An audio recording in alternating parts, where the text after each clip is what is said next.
Ladies and gentlemen, welcome to Know Your Substance Podcast. Another beautiful day out here in the 209. You know what it is, but it is hot. Today I'm here with my boy, White Atelier. What up? How we doing, man? What's up, brother? Good to see you, dog. How you been? Glad you could make it. Made it to the house, man. Dude, thank you for coming. I'm glad to be a part of it. Yeah, man. Well, thanks for reaching out and of course, and all that other good stuff that you've been doing, man. Like, it's amazing that how far we've all came. Like, I remember meeting you 3 years ago. Yeah, man. I think I've been out here probably 5 or 6 years now. Uh-huh. Yeah, it's cool to meet all the artists I've met out here, designers, painters. There's a lot of amazing artists out here. Really. Yeah, man. There's a good community, and it's crazy to see it grow, and people doing all these different things and just how it's changed. COVID kind of made a huge change in the scene, I feel like, but it's crazy how it bounced back in a different way. Yeah. I feel like pre-COVID, there was more venues involved with the artistry. But after COVID, I feel like people are starting to get things back rolling. Definitely been to a couple of events that have been really, dope. But yeah, we're still here. Yeah, we're still here, man. We're still doing it. So yeah, no days off. Mm-hmm. For real though. Yeah, man. So what you been up to lately? Man, I guess I've just been kind of locking in on myself as far as just getting more connected in the scene. I'm starting to realize the value of community. I feel like I was very centered in myself for some time, just trying to figure out what I want to do, exactly the route I want to go. I feel like I've figured that out now, and I'm more so getting back to how can I make this beneficial for the community? So I've been kind of focusing on that and trying to figure out that lane for myself at the moment. So just connecting with other artists, trying to be more involved, knowing the right people, stuff like that. Yeah, man. I think what you said is really important because community is everything. You look back in the day before it was social media, you had to be outside. You had to be shaking hands and kissing babies. There was no other way to do it. You couldn't just mail them something, you got to really be out there, really building these relationships. Right. I feel like that's why, the artists from the 80s and 90s from all over the world, they're so respected because it was definitely a word of mouth thing, and you had to be outside for that. There wasn't no social media for that. So, they were really putting in the groundwork for whatever they were doing. So a lot of respect to those people. Yeah, Bunch I remember. Of artists, too many to count. Dude, right? Yeah. Mm-hmm. See, and there's so many artists, and it's you're going to remember the one that actually cares about you. Yeah. That actually you interacted with and that you actually talked to. I was watching the History of the Bay podcast with Dregs One. Oh, yeah. Shout out to them. Yeah, definitely. That's so dope, bro, to see the history on stuff like that, for real. Bro, for real. And on the recent episode, he's interviewing an OG from Fillmore, I guess. Yeah, I seen that. I seen a brief, a reel of it. Yeah, me too. And I was just dang, it's crazy. You could just talk to people who just, were living out there and just still get so much game from it, Yeah. For real. They may have not been an artist or this or that, but they was a celebrity out there in that, a part of the city, They were really in the scene. Yeah. Not everybody has a quote unquote name, but it's when you go to certain areas and certain places, there be people that be, aligned with that all the way. They're just really ingrained into whatever that scene is, but it's just they're not the, I guess, quote unquote, the big name or whatever, you know what I mean? Yeah, and I feel like people got a certain image when it comes to popularity and just that higher status, you could call it whatever you want, but just having that celebrity status and stuff, people have a certain image because they see it on mainstream TV, media, and all that other stuff. Right. But it comes in all different forms, Yeah. This guy could be the biggest guy in town, but ain't nobody know about him. But unless you've been in the town or you grew up in that area, so. Yeah, I always find that very interesting. I feel like wherever you go or wherever you travel, there are certain people you need to know in those areas because, like I said, they may not be the big name, but they are the person to know if you want to get something done in that area. So, yeah. you got to go through them. Yeah, pretty much. I mean, they could definitely connect the dots for you. Yeah, for sure. Yeah. But another reason I brought up the Dregs One podcast or the History of the Bay podcast was because they was talking about Mr. Fab one time, and just like everybody likes him because everybody's met him at one point. Yeah. I think it's cool to meet people that I wouldn't say you idolize necessarily, but you can see success from somewhere that you're directly from. And he's been very successful, you know. And he seems like he's a very cool, genuine dude. Like, still on the same shit, but like on business, you know what I mean? Excuse me. But yeah, I feel like that is really dope to like interact with people like that, soak up some game too. Yeah, because he really be doing stuff for his community, like throwing like cookouts or like basketball games or just whatever. Oh, he's doing the mental health thing too, where it's called Thug Therapy, I think. Something like that. That's sick. So he's like tapping in with people in his community, bro, and they're doing therapy sessions where they're talking about their trauma and what they've been through and stuff.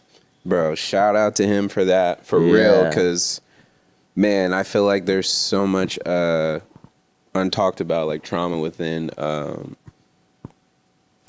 lot of communities. Yeah, I would definitely say a lot of, like, black and brown communities. I'm sure all over, but I'm being specific. But I feel like that's stuff that definitely needs to be broken down, and sometimes you won't really take it in from somebody that knows you closely. I feel like that's very ironic. Like, we won't listen to our parents, but like our friends could tell us the same thing, and we'll be like, that makes sense. But our parents will tell us the same thing. Yeah, it hits different, you know.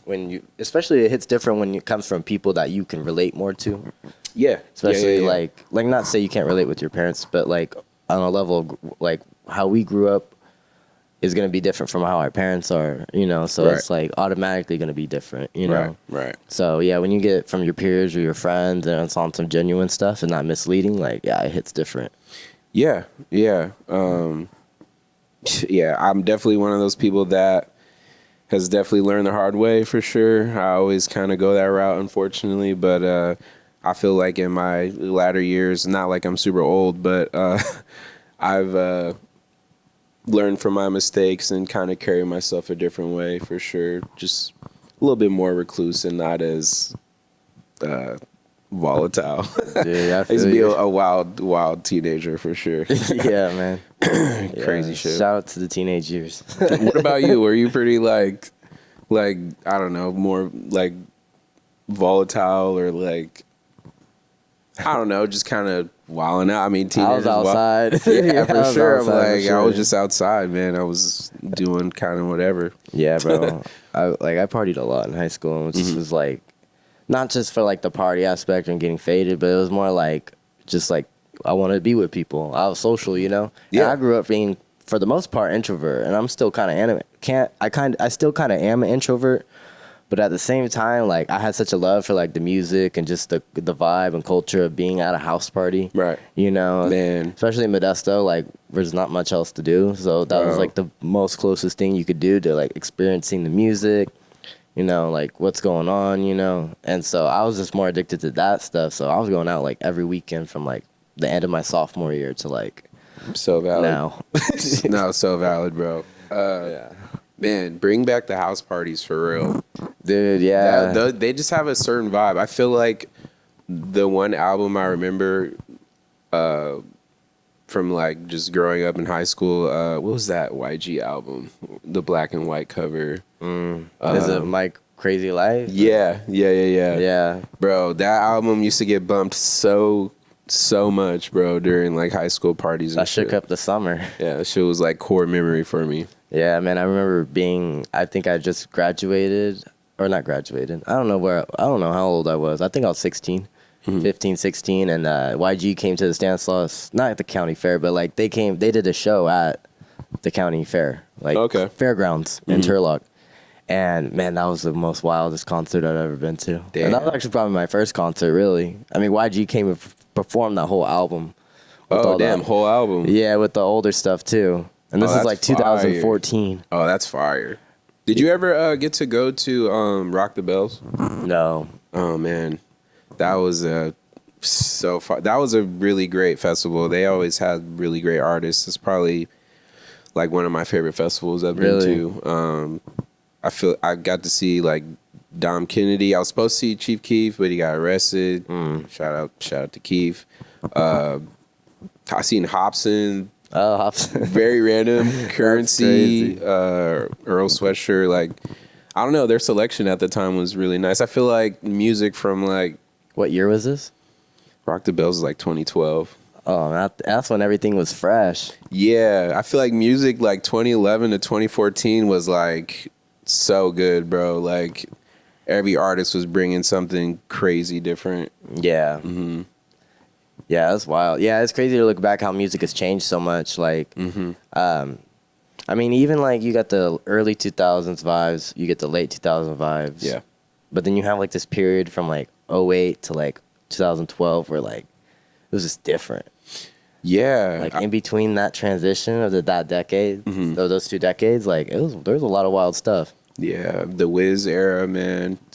Fucking cushion orange juice. Dude, Wiz got me smoking weed. Can't lie.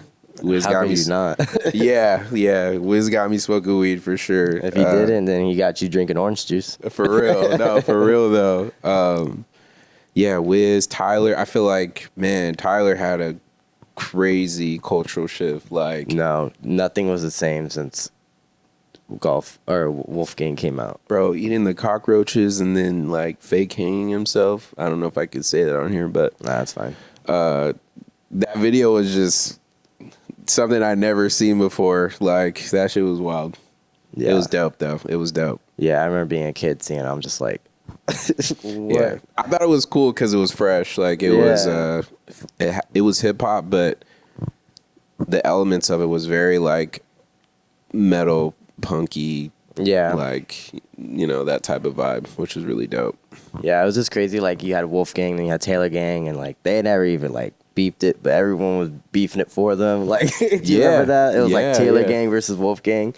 That's so funny. And like it wasn't even like they didn't even know about each other really like that, or maybe they did. But Yeah. I don't even think they were like their own entities. Like they were like they both had different directions musically. So yeah, it was just funny. Like I just remember being in school and that was the thing people would say. They would like, oh no, I like Taylor. No, I like Wolfgang. Like, you know, like it was just crazy. Like how much of an influence both of them had on like different groups of people. Yeah. You know, because you know how people be there when they kind of associate with like, especially as like a junior high kid. You know, you're gonna like be super like involved and like kind of what's the word? I feel like we were very attached to our influences as a kid. Attached. Like I guess like I feel like the jerking era too, the skinny jeans, the Velados. I don't know if you remember Velados, but like they were like the official jerking shoe. They're called Velados, but yeah, stuff like that. Like attached. I feel like the music at the time was very attached to the clothing and style, like how people dress and stuff. Yeah, for sure. Do you feel like does that have an influence on your designs and what you make now? For sure. Man, definitely. I grew up, I was a fan of music like as a whole because like I grew up like musically, I feel like musically inclined in some way because I played guitar and piano. Okay. So like I always like any type of music. So I was like very influenced by like all types of music. So I took on a lot of like different styles. Like I wanted to dress different every day.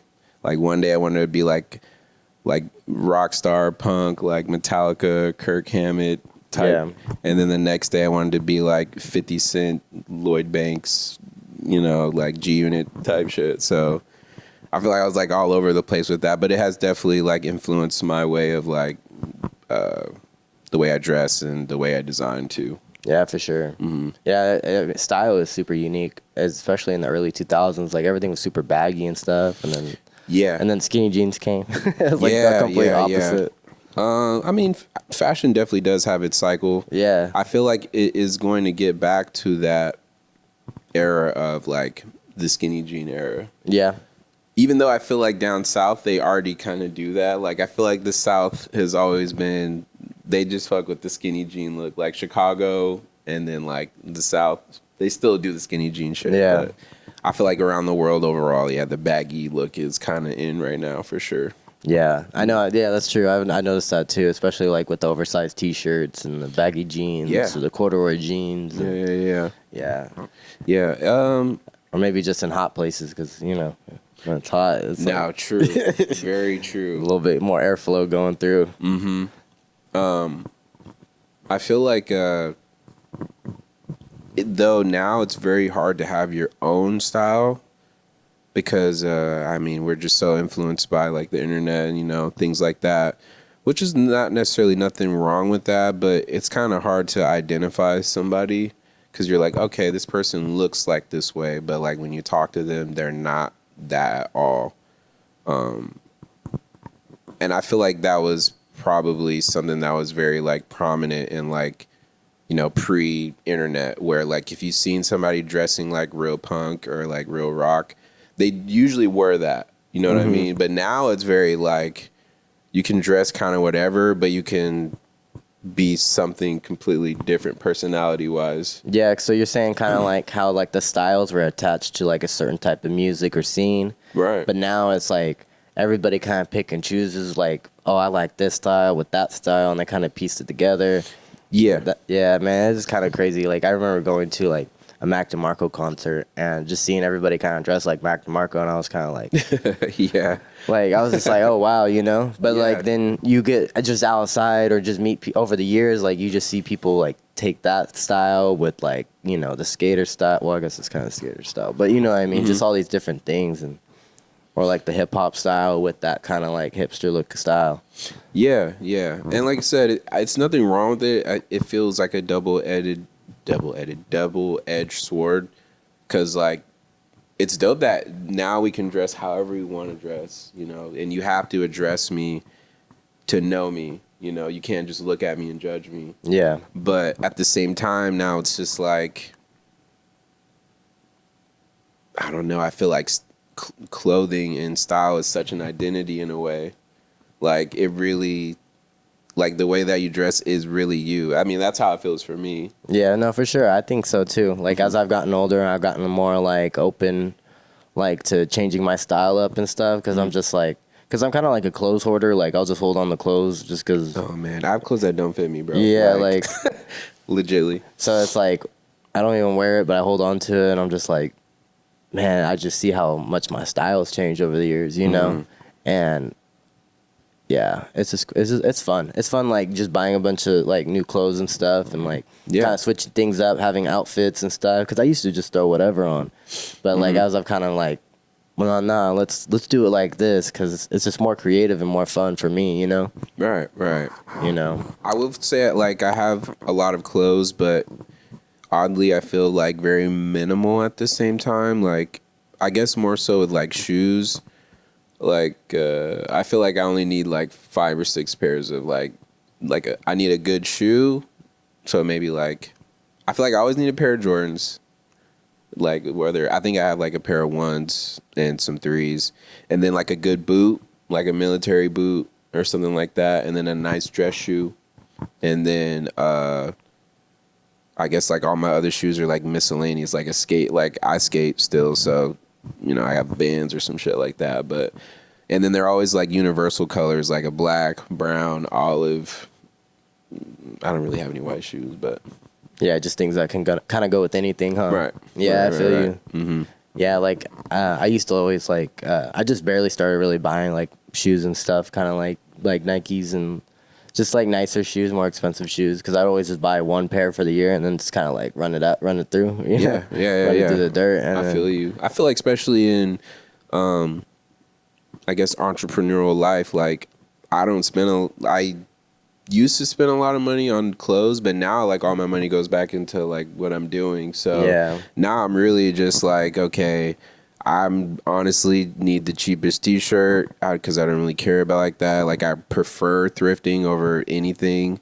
I feel like the only thing I really would spend money on these days is like shoes. Yeah. Because I don't know, I always just been a shoe fan. It may be some like accessories and stuff. Yeah, for sure. Yeah, buying shoes is fun. Like now that I'm older and like have a little bit more money than I did when I was a kid, it's like Yeah, let's go out. Let's get 2 pairs. Yeah, nah, of course. But yeah, I feel like the fact that once you learn how to make your own clothes too, though, it changes your perspective on like buying clothes in general. Yeah. You're like, I could buy that, but it's like, dude, I can make this. Like, I'm not gonna spend $500, $600 on something that, you know, I could just make. It might take me a week or so, but Yeah, especially when you see those designer T-shirts. That's like just a black T-shirt. yeah, It's like $400, $500. It's like, You're bro, like, oh, the okay. consumerism is so real, man. More than ever, for sure. Yeah, it's wild. It's interesting, like, especially when I go to LA. I'm on Melrose, and I'm like checking out all those. It's Melrose, right? All the stores. Yeah, Or Melrose. near Fairfax. Or, Yep. Yeah, like all those stores. I'm just looking at the quality. I'm looking at like what it is, what the brand is. I'm like, damn, fuck that.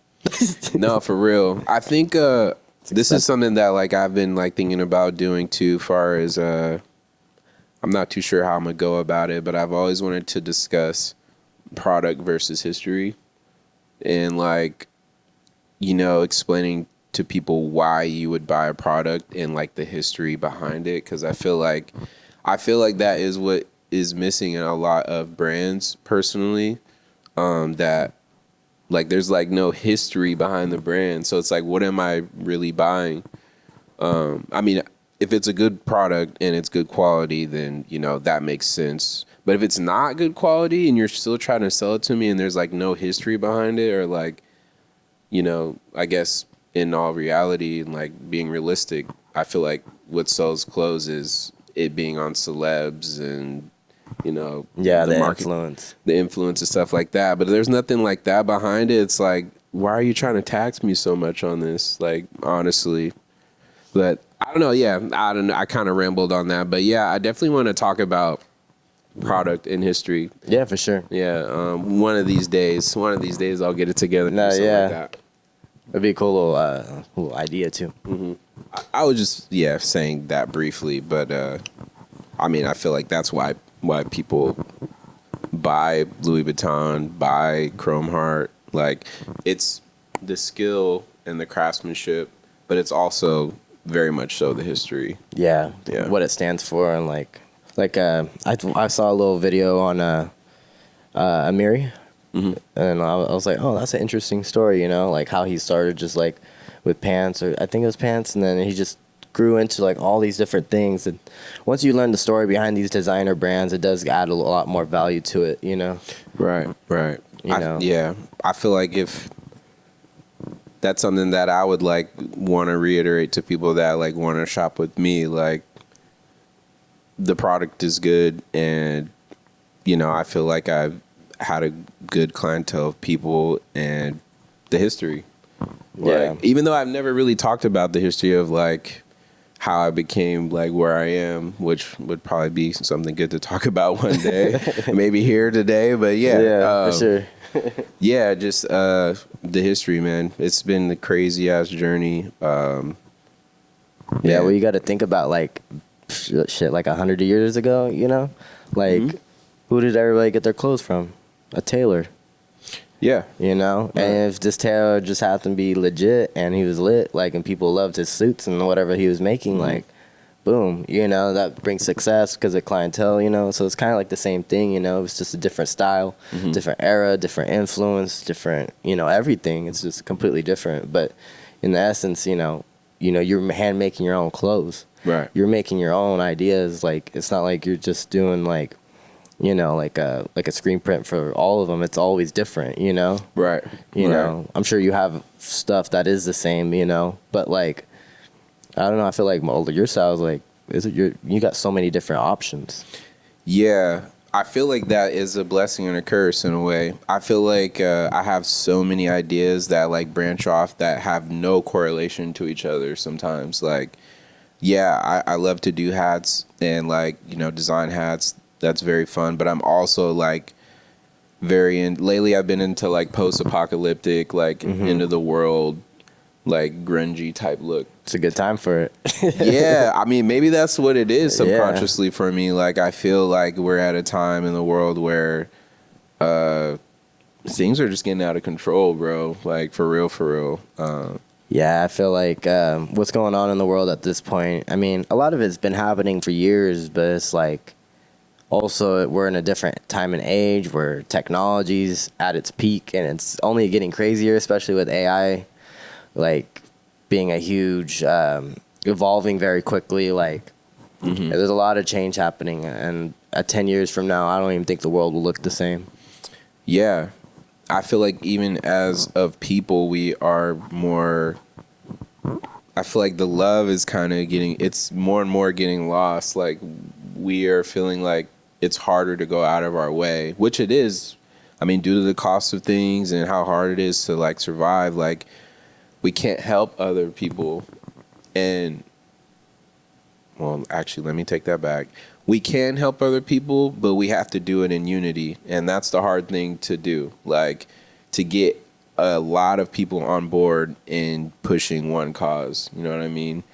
Because that takes a lot of, you just can't have any ego in that. And you can't, like, expect something out of it. You have to do it out of the goodness of your heart. If we could get back to, like, that type of feeling and that type of unity, like, we can do anything. We can do anything for real. It's crazy, like how much power there is in organization for a common cause and just communicate. You know, being able to communication in general is just such a huge like factor in all of this. Man, you know, I would say now is probably the best time more than ever to really get people together. You know. Yeah. You know, there's a lot of stuff that like keeps people separated. I feel like the media has done a great job in separating people in the last like 4 or 5 years. Man, but so much division. Yeah, man. But then at the end of the day, it's like you can like vanilla and I can like chocolate. It's like doesn't matter. It's still ice cream. You know, we're just being sold different products. You know, right. And that's why we like it. But at the end of the day, it's all for their agenda, not ours, you know? Right. And it's like, even if you do like vanilla and I like chocolate, don't crucify me for that. Like, it's okay that you like that and I like this, and we can move on and we can be cool. You know what I'm saying? Yeah, for sure. It's just crazy. Yeah, but what you said is very important, you know? Like, once we do come together and organize and communicate, like it's wild, you know, the things that you can accomplish. I mean, look at all the events that happen, all the parties, you know, like that's all comes from the same essence, you know, just our intentions are to turn up, you know. Right. I mean, I feel like that's what great people do, though. You know, they figure out a way how to, you know, manifest, gain the capital to, you know, put on these events and show unity in communities and, get a bunch of people on board. I feel like in my experience of entrepreneurship that I always thought it was about money. You know, like you need to have the money to maneuver in these places, but it's the relationships. It's definitely the relationships and the connections. Like, the money will get you far, but the relationships is what's gonna continue for you to have that type of revenue if that's what you're, you know, going for. Yeah, that's true. Because you can't do it alone. Yeah. As much as we'd like to say we can or we did or we, you know, want, it's like, nah, like it takes a team. You know, like it goes back to what you said. It was about community, building that community, because it takes one person at a time, you know. And it's crazy. Like I said, I'm just now like realizing that for myself. I've been very in solitude when it comes to my work, honestly. Only because I feel like my focus is a lot better when I'm by myself. I feel like when I work with other people, sometimes my mind is trying to figure out what their mind is thinking, and I'm not thinking for myself. So, like, that's something that I've been kind of trying to break myself out of, you know, just like, yeah, we might be in the same space, we might be collaborating on something, but long as the communication is open, you're telling me what you're thinking, I'm telling you what I'm thinking, like, you know, the partnership of working on a product together, you know, can turn out well. Yeah, for sure. Yeah, it's the same thing with music. Like, when, like, I would work with, like, other people and stuff on beats and stuff, and, like, you know, I do one part, they do the other, and it's, like, something completely, like, different that never could have been done if one of us weren't part of it, you know? Yeah, yeah. Especially, like, recording other artists and stuff, you know? Like, it's just crazy. Collaboration's super key. Yeah, You know? no, man, it is. It's like it's the community part of it, Yeah. and you can't go far by yourself. You could probably get very far, but not to where you're really trying to get to without other people, Yeah. for sure. Well, hey man, I see a bunch of hats on on the coffee Yeah, table. yeah. Tell me about the hat, some of your hats, and like what was the first hat? What was the first hat you ever made? Man, Is that like a core memory? first hat I ever made. I'll say one that I just remember making. I Yeah, can't for remember sure. the first one, but Yeah, any of them. I made like this random Detroit Tigers. Okay. It just had the cursive D on the front. Pause. Um, but had it spell out Dior in like a Dior font, and that was just something that I was just messing around with, like spelling out stuff using the logo. But yeah, that's probably the first thing that I remember making when I worked at Lids. Oh, okay. Oh, you made that at Lids? Yeah. So you guys would embroider your own stuff? I would do my stuff for myself. Yeah. Yeah. Yeah. I started working there around like 2018. It was the first job that I got when I moved out here. Crazy story. So when I moved out here, maybe like 2 or 3 months into me living out here, I got a DUI. So I lost my license, totaled my car. I had to get a job, and I ended up going over to the Tracy Mall, and Lids was hiring, and I got a job over there, and I just got really interested into the machine. I mean, because I was already like making stuff, but I had never seen like an embroidery machine like work to that extent. So I was very interested in that, got really good at that, and that's kind of like how I got started, honestly. Oh, wow. And I don't know, I just think it's very crazy that I had to get a DUI for me to get that job, for me to see the potential in an doing embroidery. So it's like good things come from bad things sometimes. Yeah. It's just crazy. Yeah, it's like, it's the redirection, you know? Mm-hmm. You just never know where it's going to point you towards, you know? Right. It makes me look at like when bad things happen in my life, like in a different perspective. It's just like, yeah, I mean, this is a very shitty time, and like maybe, things aren't going my way, but there has to be some type of light or something that's going to come to fruition out of this, whether it just be making me stronger or just, teaching me a lesson, in some way. Yeah, it definitely helps us grow, because do it while you're young, and it happens while you're young. Who knows what would have happened if it happened when you're older, Yeah, man. You just never know. But everything happens for a reason at the end of the day, Yeah, it's like, damn, I had to completely fuck my life up a little bit to like make my life better. Like, obviously not on purpose, but it's just how the stars were aligned for me. Yeah, for sure. Mm-hmm. Yeah, so it's crazy story, man. So embroidery machine Lids put you on, and then you just copped your own?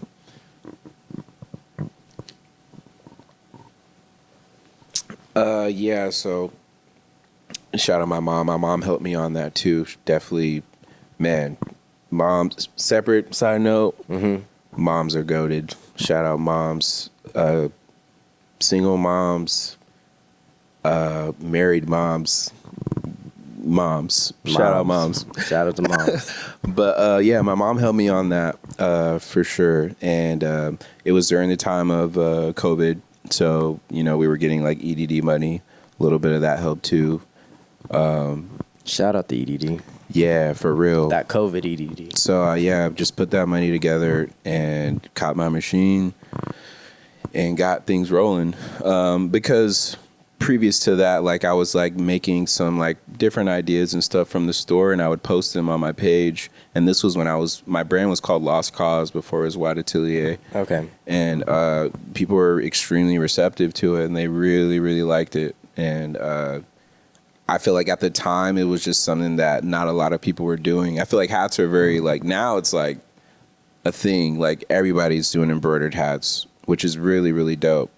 But like, I think this had to have been like 2019. it wasn't like a big thing. Like, yeah, I don't remember seeing a lot of custom hats. right. It wasn't a big thing. So yeah, at the time, like even the small stuff that I was doing at the time, people were just like, "Yo, this is crazy. Though. Like this is super fire." So I started to get a lot of more clientele, and I finally pulled the trigger on that. Yeah, great investment. Yeah. High risk, high reward. Mm-hmm. Yeah. Yes, sir. Mm-hmm. But yeah, go ahead and show us if you want to show us some of the hats. Yeah, so this is one that maybe you could like zoom in and close up on that, but yeah, San Francisco Giants hat that I designed through New Era, and shout out Pro Image, shout out G. G helped me align this through Pro Image, directed through New Era, and they officially made this cap, and this is something that I designed. So yeah, very beautiful hat. Obviously I feel that way.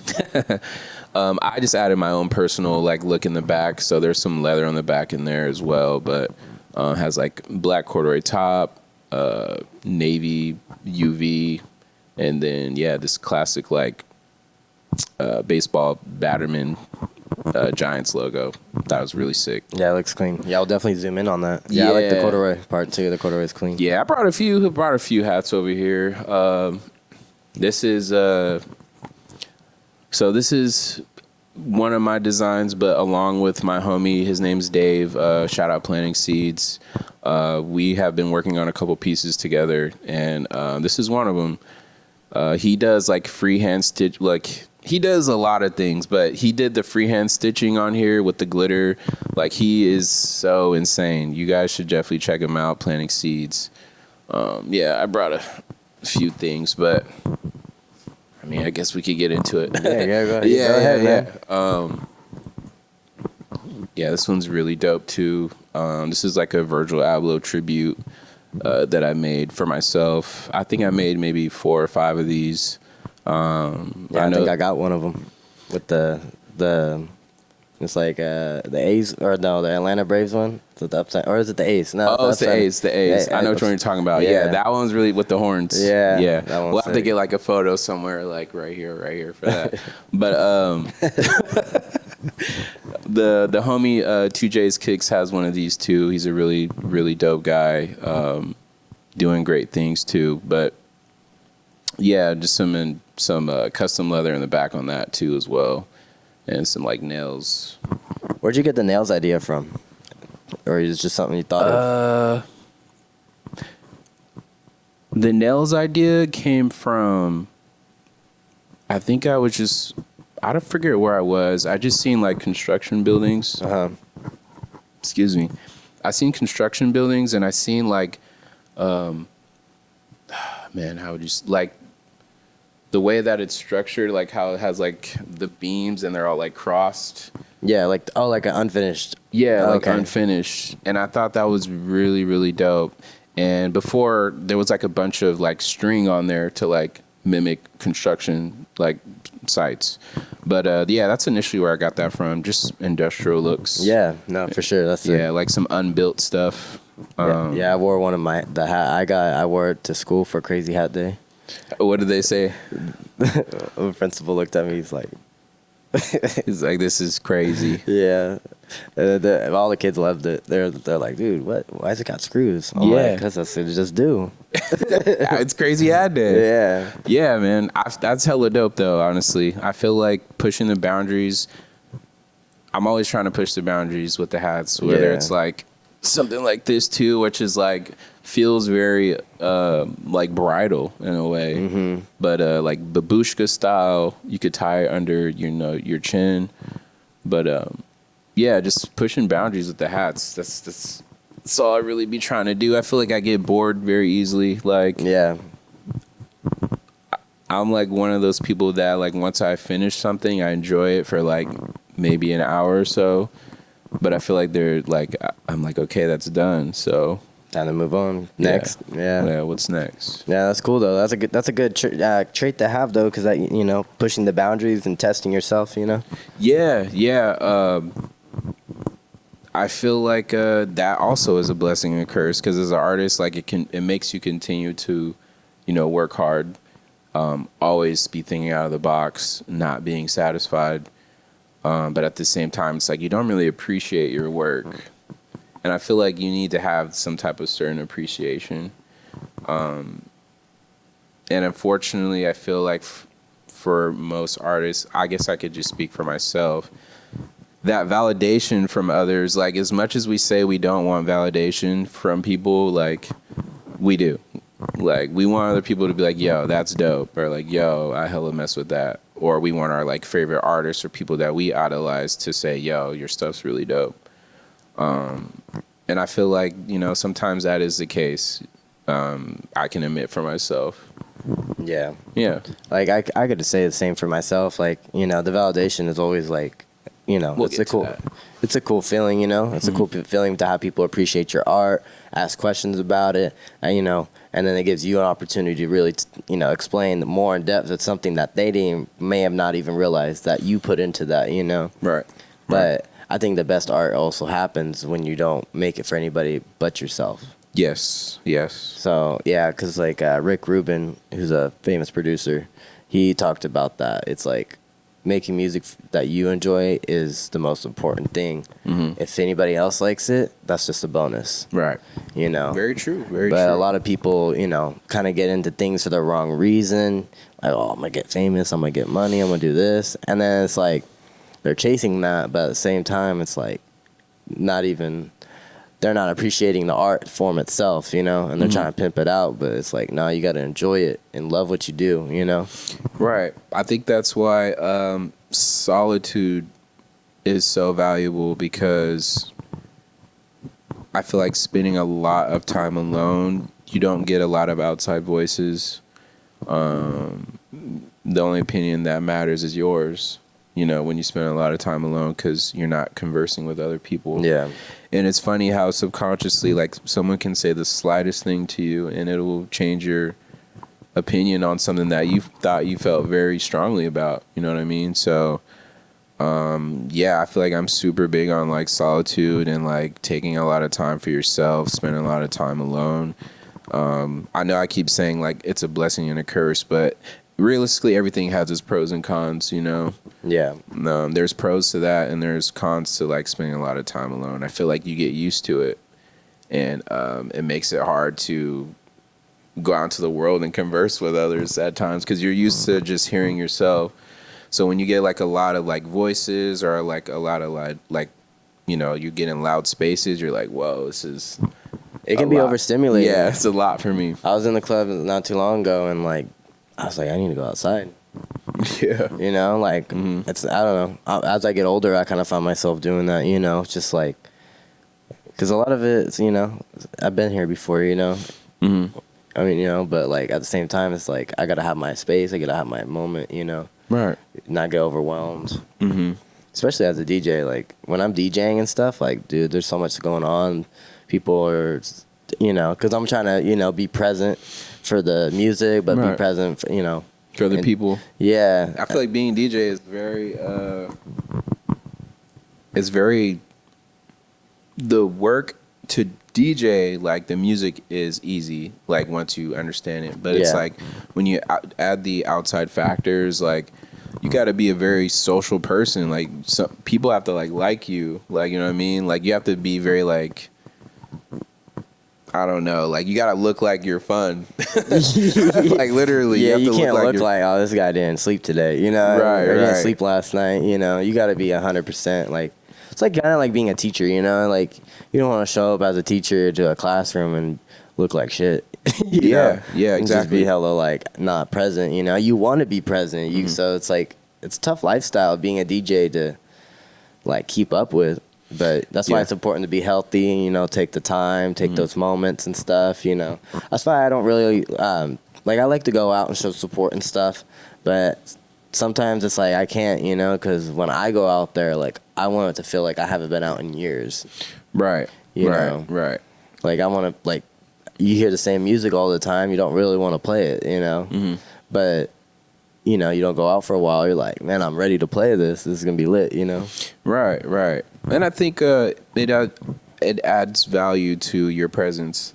I think that's another reason why staying in solitude and kind of just doing your own thing is cool, because when you do pop out, people are like, oh damn, like we haven't seen him in a minute. It automatically makes you more like I don't want to say like more important, but it makes you people more interested in you, because like they haven't seen you. Yeah. But the person that that goes out every weekend, you're just like, oh, there's.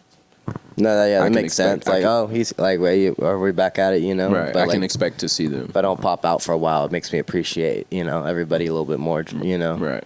People appreciate you and your time, your presence and stuff, because, we especially like the people you've known for years. Yeah. You gotta stay connected. You gotta show love. You gotta be outside. Mm-hmm. But yeah, like you said, that solitude is very important. Like you won't be who you want to be if you don't take that time and sit in silence. Yeah.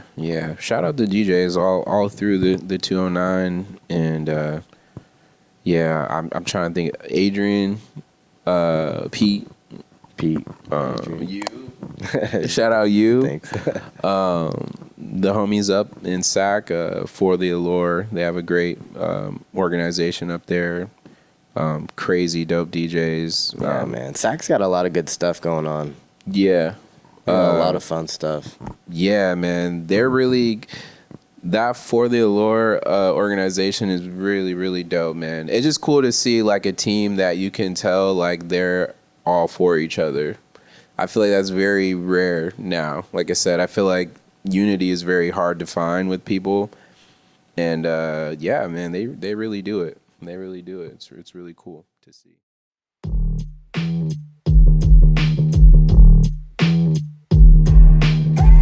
So what's up with the substance, man? I know you hurting from a chemical, man. So what's up with the substance, man? This new sun's being knocked your fan